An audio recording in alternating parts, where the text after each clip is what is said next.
محترم حاضرین، السلام علیکم ورحمۃ اللہ تعالی وبرکاتہ۔ وعلیکم السلام ورحمۃ اللہ وبرکاتہ۔ الحمد للہ رب العالمین والعاقبۃ للمتقین والصلاة والسلام على سید الانبیاء والمرسلین، اما بعد فأعوذ بالله من الشيطان الرجيم، بسم الله الرحمن الرحيم، ورفعنا لك ذكرك،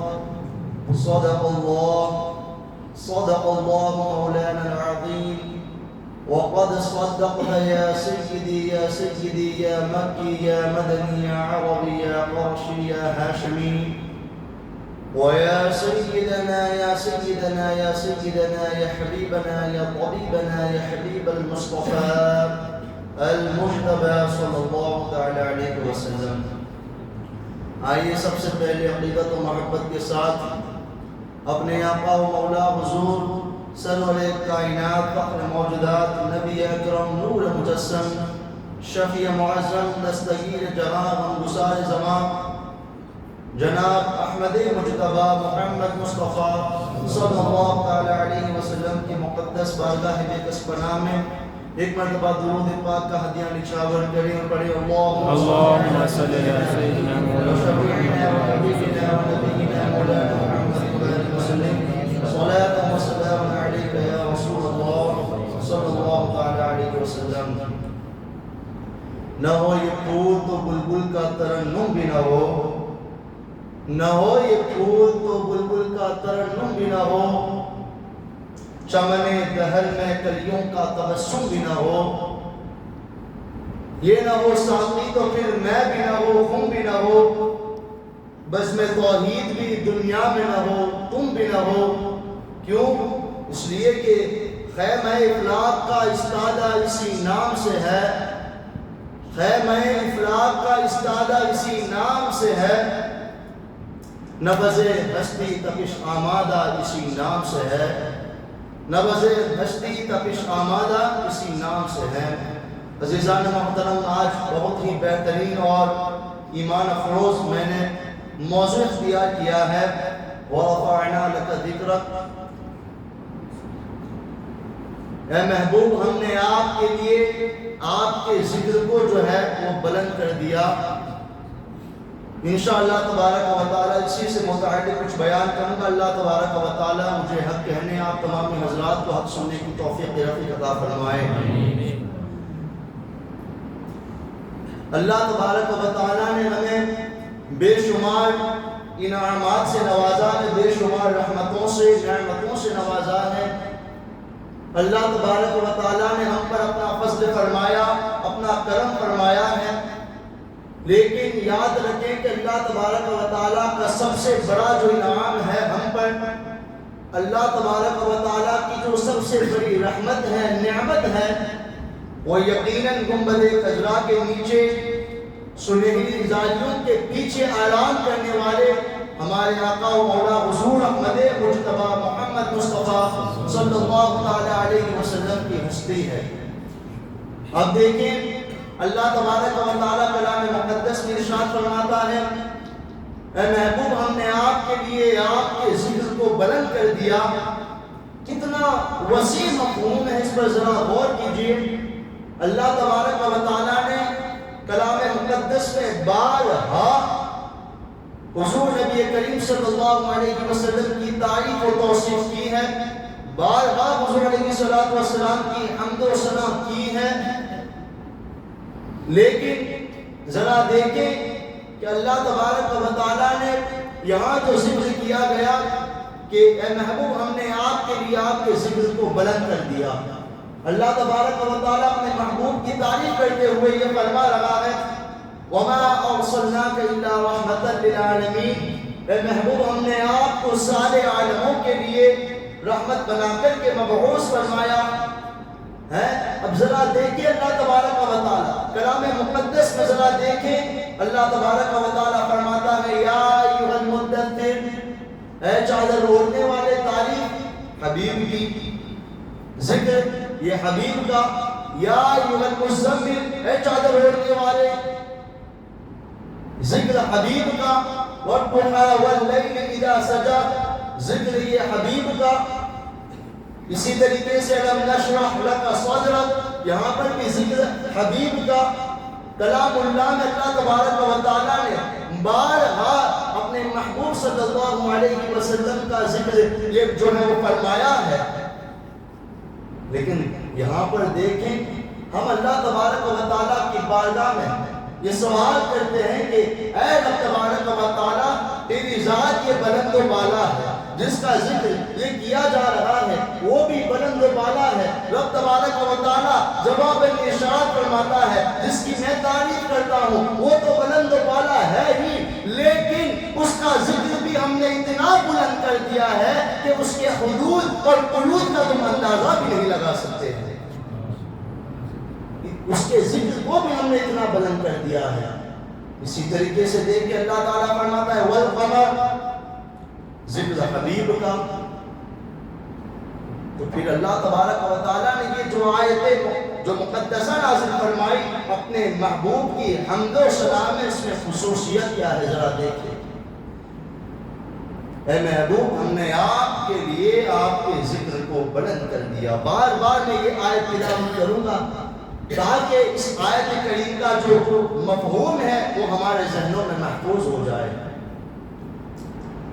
فرانس کا ایک بہت بڑا سائنسدان ہے، مفکر ہے، وہ حضور علیہ السلام کی سیرت کو جب پڑھتا ہے اس کے بعد کہتا ہے کہ محمد رسول اللہ صلی اللہ علیہ وسلم سے سب سے جو ہے ان سے بڑی اور ان سے بلند و بالا کوئی شخصیت اس دنیا میں ہے ہی نہیں.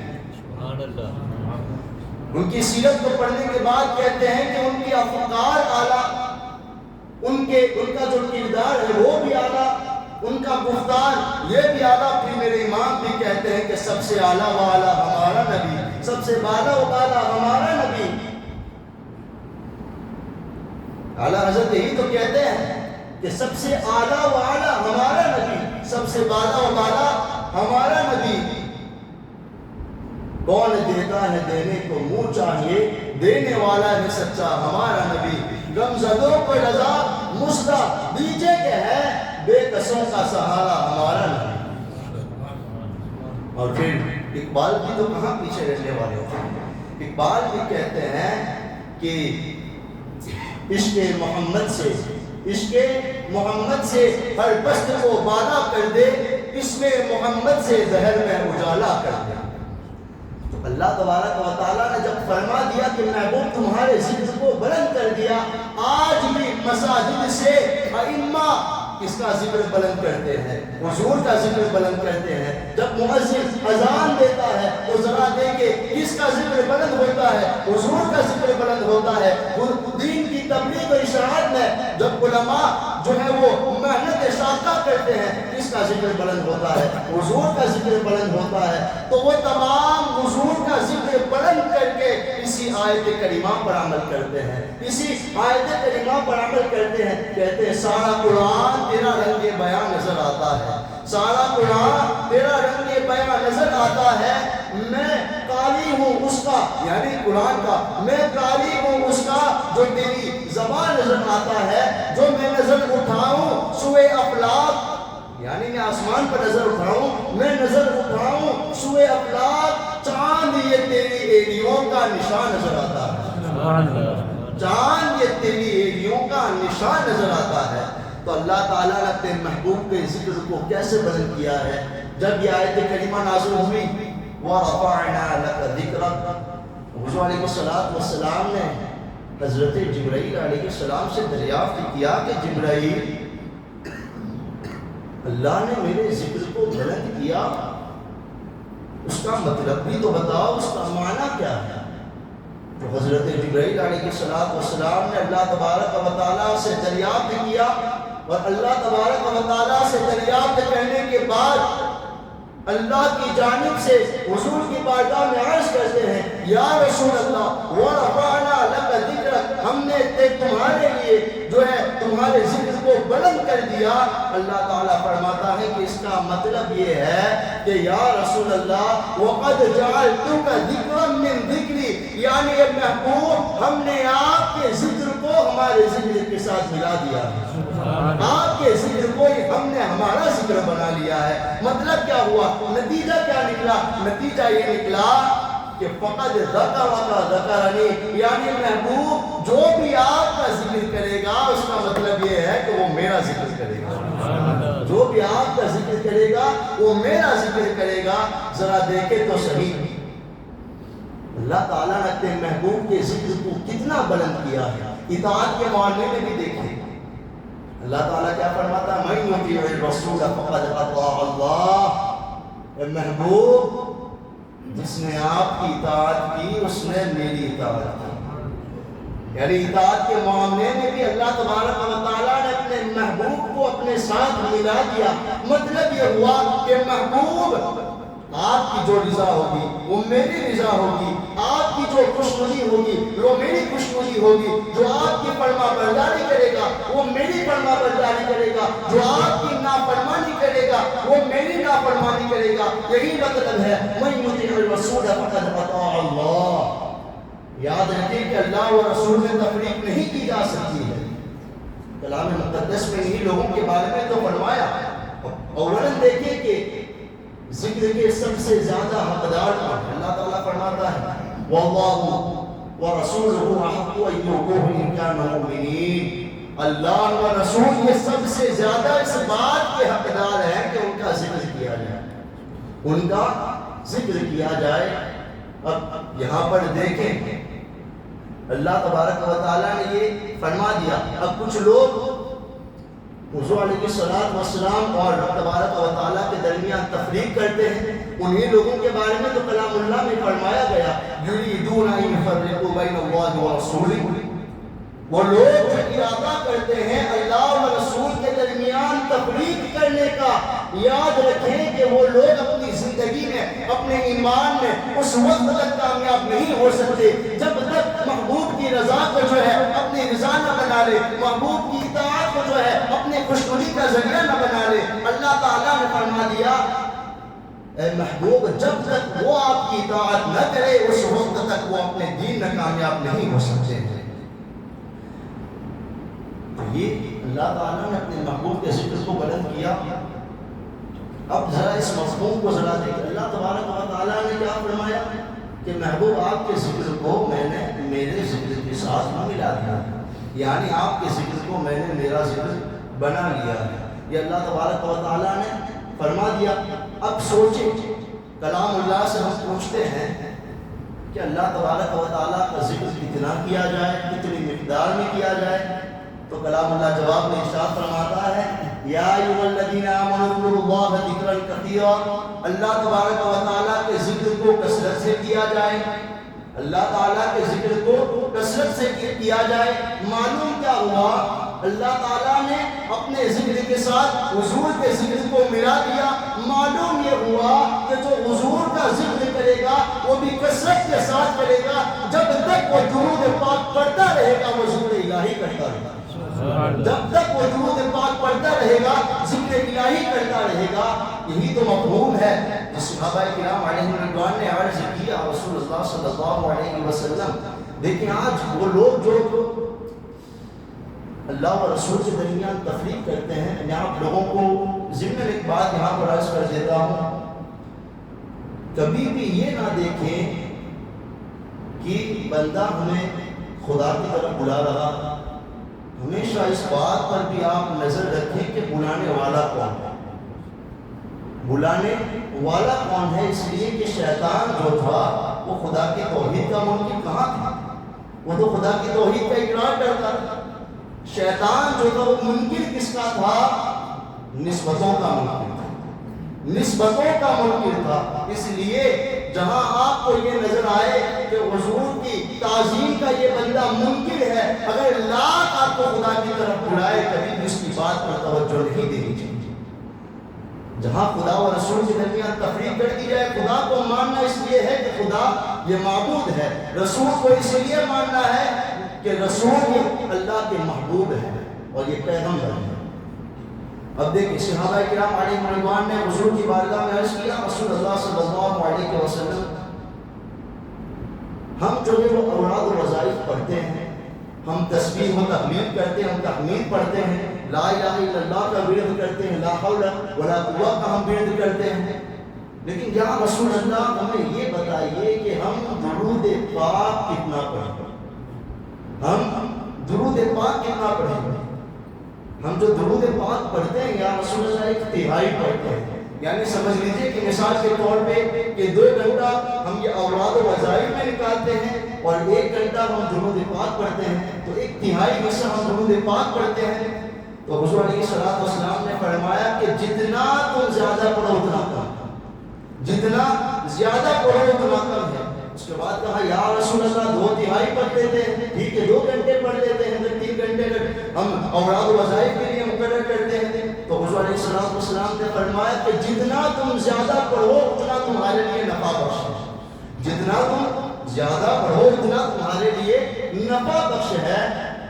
پھر انہوں نے عرض کیا رسول اللہ ایک کام کرتے ہیں، ہم تمام اوراد و وظائف تسبیح و تحمید کو چھوڑ کے صرف درود پڑھتے ہیں، صرف درود پڑھتے ہیں۔ تو حضور علیہ السلام نے فرمایا اگر تم نے ایسا کیا تو اللہ تبارک و تعالیٰ تمہارے کاموں کو سنوار دے گا اور یہ تمہاری دنیا کے لیے بھی کفایت کر جائے گا، تمہاری آخرت کے لیے بھی کفایت کر جائے گا۔ یعنی حضور کے ذکر کو اللہ تعالیٰ نے کتنا بلند کیا، کتنا بلند کیا، ذرا دیکھیں تو صحیح کہ ہم اللہ تبارک و تعالیٰ کی عبادت کرتے ہیں اور ہماری جو حیات ہوتی ہے، جو کیفیات ہوتی ہے، وہ کیا ہوتی ہے؟ الذین یذکرون اللہ قیاما وقعودا وعلی جنوبہم۔ اولو الالباب کے بارے میں جو اللہ تبارک و تعالیٰ کی عبادات میں مصروف رہتے ہیں ان کے بارے میں کہا گیا کہ وہ کھڑے ہو کر کے اللہ کا ذکر کرتے ہیں، الذین یذکرون اللہ قیاما وقعودا، اور وہ بیٹھ کر کے اللہ کا ذکر کرتے ہیں، اور کروٹ پر بھی یعنی سوتے ہوئے بھی اللہ اللہ کرتے ہیں، اور آیت الکرسی پڑھتے ہیں تو سوتے ہوئے بھی اللہ کا ذکر کرتے ہیں۔ جب کھڑے ہوتے ہیں اس وقت کیا کرتے ہیں؟ صلاۃ سبحان اللہ پڑھ کے اللہ کا ذکر کیا، رکوع میں گئے سبحان ربی العظیم اللہ کا ذکر کیا، قاعدے میں بیٹھے تحیات للہ اللہ کا ذکر کیا۔ تو انہی لوگوں کے بارے میں کہا گیا کہ وہ لوگ اٹھتے بیٹھتے سوتے کیا کرتے ہیں؟ اللہ کا ذکر کرتے ہیں۔ اب دیکھیں اللہ نے اپنے محبوب کے ذکر کو اپنا ذکر بنا لیا، تو پھر عاشقین کی کیفیت بھی کیا ہوتی ہے؟ عاشقین کی کیفیت یہ ہوتی ہے کہ جب تشہد میں بیٹھتے ہیں تو دل سے اپنے محبوب پر درود و سلام پیش کرتے ہیں، وہاں ذکر کرتے ہیں السلام علیکہ ایھا النبی۔ جب مجلس سجاتے ہیں بلکہ سب جب لیٹ جاتے ہیں اس وقت کہتے ہیں کہ میں سو جاؤں، یا مصطفیٰ کہتے کہتے کھلے آپ سمجھے اللہ کہتے کہتے، یہ عاشقوں کا حال ہے۔ جب مجلس سجاتے ہیں تو پھر کہتے ہیں مصطفیٰ جان رحمت پہ لاکھوں سلام، شمع بزم ہدایت پہ لاکھوں سلام، اور پھر مجلس جب ختم کرتے ہیں تو کہتے ہیں یا نبی سلام علیکہ، یا حبیب سلام علیکہ، یعنی اٹھتے بیٹھتے اپنی مجلسوں میں اللہ تبارک و تعالیٰ کے پیارے حبیب کا ذکر کرتے ہیں۔ یہ جو ذکر بلند کیا ہے وہ کسی عام شخص نے نہیں بلکہ خالق کائنات کے اپنے محبوب کا ذکر یہ بلند کیا ہے۔ عزیزان محترم، اب دیکھیں ایک بہت ہی ایمان افروز نقطہ میں آپ لوگوں کے سامنے بیان کر دوں، بڑا لطف آئے گا، اس کو تھوڑا ڈیپلی آپ سمجھنے کی کوشش کریں۔ اللہ تبارک و تعالیٰ نے کلام مقدس میں کیا ارشاد فرمایا؟ اِنَّا أَعْطَيْنَاكَ الْكَوْثَرَ، اے محبوب ہم نے آپ کو خیر کثیر عطا فرمایا، ہر خیر کا پورا عطا فرمایا، ہم نے آپ کو کوثر عطا کیا۔ تو اللہ تبارک و تعالیٰ نے یہاں یہ نہیں فرمایا کہ محبوب میں نے تمہیں خیر کثیر عطا فرمایا، اللہ تعالیٰ نے یہ فرمایا محبوب ہم نے آپ کو خیر کثیر عطا فرمایا۔ یعنی اللہ تبارک و تعالیٰ نے جہاں اپنا تنہا ذکر کیا وہاں لفظ میں استعمال کیا، جہاں حضور کی عطا کی بات آئی وہاں اللہ تبارک و تعالیٰ نے لفظ میں استعمال نہیں کیا بلکہ لفظ ہم استعمال کیا، لفظ ہم استعمال کیا، اس لیے کہ اللہ تبارک و تعالیٰ عالم الغیب والشہادہ ہے۔ اللہ تعالیٰ جانتا تھا کہ بعد میں آنے والے لوگ حضور کی جو ہے حضور کی شان رسالت میں جو ہے تنقیص کریں گے، حضور کی شان رسالت میں گستاخی کریں گے، حضور کو معاذ اللہ اپنی طرح کہہ دیں گے، حضور کو معاذ اللہ مخلوق کہہ دیں گے۔ تو اللہ تبارک و تعالیٰ نے فرما دیا کہ جہاں اپنے محبوب کی عطا کی بات ہوگی وہ میں وہاں پر لفظ ہم استعمال کروں گا تاکہ لوگ اور پورا عالم یہ ان کو اس بات کا علم ہو جائے کہ میرا محبوب یہ اکیلا نہیں بلکہ میرے محبوب کے ساتھ ہم بھی موجود ہیں. میرا محبوب یہ تنہا نہیں بلکہ میرے محبوب کے ساتھ ہم موجود ہیں. اور پھر دیکھیں جہاں پر میرے محبوب کی شجاعتوں کی بات آئی, میرے محبوب کی رفعتوں کی بات آئی, میرے محبوب کی عظمتوں کی بات آئی, میرے محبوب کے کمال کی بات آئی, میرے محبوب کے جمال کی بات آئی, تو اللہ تبارک و تعالیٰ فرماتا ہے ہم نے وہاں پہ کیا فرمایا, وَرَفَعْنَا لَكَ ذِكْرَكَ, اے محبوب ہم نے تمہارے لیے تمہارے ذکر کو بلند کر دیا, تاکہ اللہ تبارک و تعالیٰ جانتا تھا کہ ایسے لوگ آنے والے ہیں جو میرے محبوب کی شان رسالت کو گھٹانے کی کوشش کریں گے, میرے محبوب کے چرچے کو گھٹانے کی کوشش کریں گے, میرے محبوب کے ذکر کو جو ہے وہ کم کرنے کی کوشش کریں گے. تو رب تبارک و تعالیٰ نے فرما دیا تم میرے محبوب کے ذکر کو گھٹاتے ہو, یاد رکھو میرے محبوب کے ذکر کو کسی عام شخص نے نہیں بلند کیا ہے بلکہ میں نے بلند کیا ہے. اگر تم نے میرے محبوب کے ذکر کو گھٹانے کی کوشش کی اس کا مطلب یہ ہوا کہ تم نے مجھے مٹانے کی کوشش کی, تم نے مجھے مٹانے کی کوشش کی. اور جس نے اللہ تبارک و تعالیٰ کے خلاف جنگ کی اس نے معاذ اللہ حضور علیہ السلام کی شان رسالت کو گھٹا دیا. تو یہاں پر اللہ تبارک و تعالیٰ نے کتنا زبردست جو ہے وہ لفظ تعبیر کیا ہے. ہم جہاں جہاں حضور کو عطا کرنے کی بات تھی وہاں اللہ تبارک و تعالیٰ نے لفظ ہم کا استعمال کیا. پھر کہتے ہیں کہ اللہ تعالیٰ فرماتا ہے کہ جہاں جہاں میری تنہا بات تھی تو وہاں میں کہنے میں بڑا لطف تھا, میں کہنے میں بڑا لطف تھا, لیکن جہاں یا رسول اللہ یا حبیب اللہ آپ کے ذکر کی جہاں بات تھی, آپ کو عطا کرنے کی جہاں پر بات تھی وہاں پر میں نہیں بلکہ لفظ ہم استعمال کیا, اس لیے کہ یہ کائنات پس و بالا کے اندر, یہ فرش و عرش کے اندر جتنی بھی مخلوقات ہے اللہ تبارک و تعالیٰ ان تمام کو اپنے محبوب کے ذکر میں شریک کرنا چاہتا تھا, ان تمام کو اپنے محبوب کے ذکر میں شریک کرنا چاہتا تھا. اس لیے رب تبارک و تعالیٰ نے یہاں پر لفظ ہم کا استعمال کیا ہے. اب دیکھیں بڑے آئے تھے حضور کی شان کو گھٹانے کے لیے, ابو لہب آیا تھا حضور کی شان کو گھٹانے کے لیے, خود مٹ گیا, حضور کا نام مٹا نہ سکا. ابو جہل آیا تھا حضور کے نام کو مٹانے کے لیے, ان کا چرچا گھٹانے کے لیے, ان کا چرچا بند کرنے کے لیے, لیکن وہ حضور کے نام کو مٹا نہ سکا, خود مٹ گیا. اسی لیے امام کہتے ہیں کہ نہ گھٹا ہے نہ گھٹے گا کبھی چرچا تیرا, اس لیے کہ وَرَفَعْنَا ذِكْرَكَ کا ہے سایہ تجھ پر, ذکر اونچا ہے تیرا بول ہے بالا تیرا, ذکر اونچا ہے تیرا بول ہے بالا تیرا. تو اپنے محبوب کی شان و رفعت کو رب تبارک و تعالیٰ نے بیان کیا اور حضور کے ذکر کی بھی حفاظت کی اور خود حضور علیہ السلام کی بھی حفاظت کی. میں آپ لوگوں کے سامنے ایک مختصر واقعہ بیان کروں کہ یہودیوں کا جو سمجھے کہ شعار کیا تھا, حضور علیہ السلام کی تنقیص کرنا, حضور علیہ السلام کی شان کو گھٹانا یہودیوں نے اور نصارا نے اپنا شعار بنا لیا تھا. ایک زمانے میں یہودیوں نے حضور علیہ السلام کے جسد اطہر کو قبر انور سے چرانے کی کوشش کی, قبر انور سے چرانے کی کوشش کی تھی. اب دیکھیں جس محبوب کی حفاظت خود رب تبارک و تعالیٰ کرے, جن کے سر پر رب تبارک و تعالیٰ نے وَرَفَعْنَا لَكَ ذِكْرَكَ کی یہ چادر تان دی ہے, بتاؤ اس محبوب کا کون بال نیکا کر سکتا ہے, اس محبوب کا کون بال نیکا کر سکتا ہے. اگر سمجھے کہ چاند کی طرف اگر کوئی بندہ تھوکتا ہے تو بتائیے کہ چاند کی جو کرنیں ہوتی ہے, چاند کی جو روشنی ہوتی ہے, اس کو کوئی بھی چیز جو تھوکنا یہ میلا نہیں کر سکتی, بلکہ جو تھوکتا ہے گندگی اسی کی طرف لوٹتی ہے. اور جس محبوب کی شان خود رب تبارک و تعالیٰ نے بیان کی ہو تو کون ہے جو اس رسول کی شان کو گھٹا سکے, اس رسول کو نقصان پہنچا سکے. تو یہودیوں نے پوری جو ہے پلاننگ کی تھی کہ قبر انور سے جسد اطہر کو چرا لیا جائے، اور باقاعدہ ان لوگوں نے 2 بندے مقرر کیے تھے اور انہوں نے ایسی ٹریننگ دی تھی کہ انہوں نے باقاعدہ داڑھی رکھی اور پھر اوراد و وظائف سیکھے تھے، اور مدینہ المنورہ میں انہوں نے کرائے پر گھر بھی لیا تھا۔ اب یہ کیا کرتے تھے؟ مسلمانوں کے درمیان خیرات بھی تقسیم کرتے تھے، نمازیں بھی پڑھتے تھے، تسبیح و تحلیل میں بھی مصروف مشغول رہتے تھے۔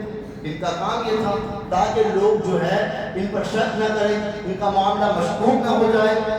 تو یہ پورا دن جو انہوں نے کرائے پر گھر لیا تھا، وہاں پر یہ لوگ سرنگ جو ہے وہ کھودتے تھے، اور پورا دن، اور رات میں وہ جو مٹی ہوتی تھی اس مٹی کو وہ لوگ بقی شریف میں جو ہے وہ ڈال کر آتے تھے۔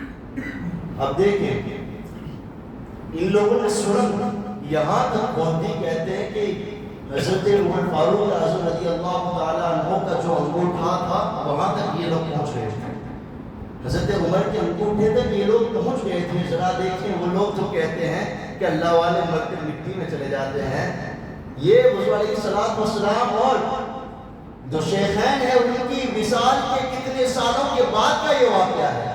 ان کا انگوٹھا ایسے ہی محفوظ تھا، ان کا جسم اطہر ایسے ہی محفوظ تھا، تو وہ لوگ وہاں تک پہنچ گئے۔ حضور علیہ السلام سلطان نور الدین زنگی کے خواب میں آئے اور کہا کہ ان دونوں کی شکلیں دکھائی اور کہا کہ یہ لوگ مجھے ایذا دینا چاہتے ہیں، مجھے تکلیف دینا چاہتے ہیں۔ جب سلطان نور الدین زنگی جب بیدار ہوئے، انہوں نے بغیر کچھ سوچے سمجھے فوجوں کو حکم دیا کہ چلو مدینہ المنورہ کی طرف، یہاں ایک غیر معمولی واقعہ پیش آیا ہے۔ تو تمام فوجوں کو اپنے ساتھ لیا اور پھر خزانہ بھی ساتھ لیا اور تمام لوگوں کی دعوت عام کی، خیرات تقسیم کی۔ تمام مدینہ المنورہ کے جو رہنے والے تھے وہ دعوت عام میں شریک ہوئے، لیکن سلطان نور الدین زنگی کو وہ 2 شخص ابھی بھی نظر نہیں آئے جن کی نشاندہی حضور نے خواب میں کی۔ جب سب لوگوں نے خیرات جو وہ لے لی اور ان کی دعوت عام جب انہوں نے تناول کر لی، اس کے بعد پھر سلطان نور الدین زنگی نے لوگوں سے پوچھا کہ بتاؤ وہ ہے تو نہیں گیا؟ کہا کہ ہمارے خیال سے تو سب لوگ آ چکے ہیں، لیکن ہاں 2 ایسے اشخاص موجود ہیں جو نہیں آئے، لیکن اے سلطان وہ 2 کو بہت خیرات تقسیم کرنے والے ہیں، وہ تو بہت مالدار ہیں اور وہ تو اللہ والے ہیں، ان کو جو ہے وہ آپ کی خیرات کی ضرورت نہیں ہے، ان لوگوں کو آپ کی خیرات کی ضرورت نہیں ہے۔ حضرت سلطان نور الدین زنگی پر شک گزا، انہوں نے کہا کہ مجھے وہ 2 اشخاص دکھاؤ۔ جب وہاں لے گئے تو وہی 2 اشخاص تھے حضور علیہ السلام نے جن کی نشاندہی خواب میں کی تھا، وہی 2 اشخاص موجود تھے۔ پھر کہا کہ تمہارے ڈیرے پر مجھے لے جاؤ۔ جب ڈیرے پر گئے تو وہاں تسبیحیں لٹکی ہوئی تھی، وہاں پر مصلی بچھایا ہوا تھا۔ جب مصلی کے نیچے دیکھا تو وہاں پر پھٹا تھا، اور پھٹے کے نیچے جو دیکھا تو سرنگ تھی، وہاں پر حقیقتاً سرنگ موجود تھی۔ اس کے بعد پھر سلطان نے جو ہے ان کو گھوڑے پر باندھ کر کے ان کو سزا دی، اور ایک روایت میں یہ بھی ہے کہ ان کو جو ہے وہ موت بھی دے دی اور ان کو پھانسی پر بھی لٹکا دیا۔ اب دیکھیں اس واقعے کے بعد سلطان نور الدین زنگی یہ مدینہ المنورہ کی گلیوں میں روتے تھے اور عرض کرتے تھے یا رسول اللہ، سعادت مندی کے لیے تو بہت سے لوگ موجود تھے، لیکن میری قسمت یہ عہد ثریا پہ پہنچ چکی تھی کہ یا رسول اللہ آپ نے یہ خدمت مجھ سے لی ہے، یہ خدمت مجھ سے لی ہے۔ اس کے بعد پھر سلطان نور الدین زنگی نے جو ہے وہ سیسا جو ہوتا ہے، ایک دھات ہوتی ہے، اس کو پگھلا دیا اور جہاں تک مسجد نبی شریف کے نیچے پانی جاتا تھا وہاں تک اس کو ڈال دیا، اور پورا سیسا بڑھائی وہاں پر ہو گئی تاکہ کوئی قیامت تک وہاں پر جانے کی جرات نہ کر سکے۔ دیکھیں جس کا ذکر خود رب نے بلند کیا ہو، جن کی جان کی حفاظت کا ذمہ خود خدا نے لیا ہو، ان کے جسد اطہر کو بھی کون تکلیف پہنچا سکتا ہے؟ ان کے جسد اطہر کو بھی کون تکلیف پہنچا سکتا ہے؟ اسی طریقے سے سلطان صلاح الدین ایوبی رحمۃ اللہ تعالی علیہ، سبحان اللہ، یہ ایسے سپاہ سالار ہیں کہ ان کے گزرے ہوئے صدیاں گزر گئی، لیکن آج بھی مسلمانوں کے دلوں میں، مسلمانوں کے سینوں میں دل کی طرح وہ دھڑک رہے ہیں۔ سلطان صلاح الدین ایوبی مسلمانوں کا جب قافلہ حج کے لیے جا رہا تھا تو ہندوستان کا ایک شہزادہ اس نے قافلے کو روک لیا، قافلے کو لوٹ لیا.